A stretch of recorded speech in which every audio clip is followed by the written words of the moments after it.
পাতায় ঢাকা দেহ মিলল কিশোরীর। কি হয়েছে ঘটনাটা, আসানসোলের ঠিক কোথায় দেহ মিলল?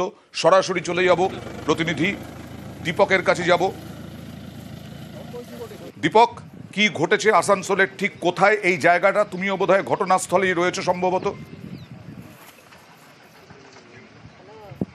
একেবারে ঘটনাস্থলে উপস্থিত হয়েছে এবং ঘটনাস্থল হচ্ছে আসানসোল দক্ষিণ থানার ডামরা ৩ নম্বর এলাকা। এইখানে জঙ্গলের ভেতরেই দেখতে পাই এক কিশোরীর তার দেহ পড়ে রয়েছে এবং দেহর উপরে পাতা ঢাকা দেওয়া রয়েছে। এই পাতা ঢাকা দেখেই কিন্তু স্থানীয়দের অনুমান হয় তাকে খুন করে এই জঙ্গলের মাঝে ভেতরে তাকে ফেলে দিয়ে গেছে দুষ্কৃতীরা।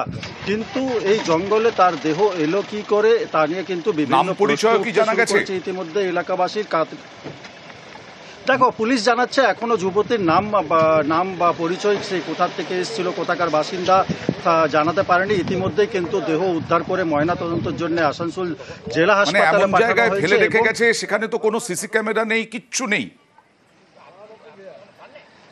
একেবারে কোনো ক্যামেরা নেই, সেক্ষেত্রে পুলিশের তদন্ত করতে নতুন পথ খোঁজা শুরু করেছে এবং ইতিমধ্যে জঙ্গলে সার্চ শুরু করেছে কি এই যুবতীকে যেভাবে জঙ্গলের মধ্যে ফেলে দিয়ে গেছিল, পাতা ঢাকা ছিল এবং ঘটনাস্থলে যেখানে তার দেহ পাওয়া গেছিল তার পাশেই কিন্তু পাথর এক টুকরো পাওয়া গেছিল। সেইখানে পুলিশের অনুমান কি সেই প্রথমে পাথর দিয়ে পরে তার মুখ থেতলে তাকে খুন করা হয়েছে। এরপর তার দেহ অন্য কোথাও ফেলার পরিকল্পনা করেছিল কিনা, কি এই জায়গায় দেহ তার ফেলে দিয়ে এবং পাতা ঢাকা দিয়ে, কারণ হচ্ছে আশেপাশে গ্রাম আছে, গ্রামের মানুষ যেন না দেখতে পায়, সেই কারণে দুষ্কৃতীরা তদন্ত করে পুলিশ এবং কি পায় আদৌ।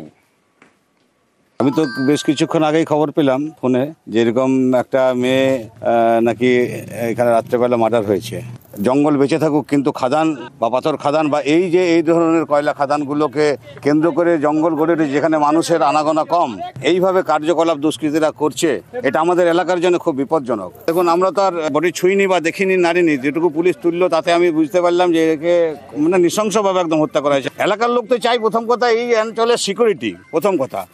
আমার মনে হয় 17 থেকে 18 বছর বয়স হবে, তার থেকেও কম। তাকে তুলে নিয়ে এসে যদি এইভাবে হত্যা করা হয়, সেই দুষ্কৃতীদের অবিলম্বে গ্রেফতার করা দরকার। এবং একটা ডেড বডি পাওয়া গেছে একজন লেডির, এখন আনআইডেন্টিফাইড আছে, আইডেন্টিফাই করার চেষ্টা চলছে। আর কি আছে আমাদের তদন্ত শুরু। আমরা 10 নম্বরে রাস্তার ধারে একটা ঝোপের মধ্যে পাওয়া গেছে।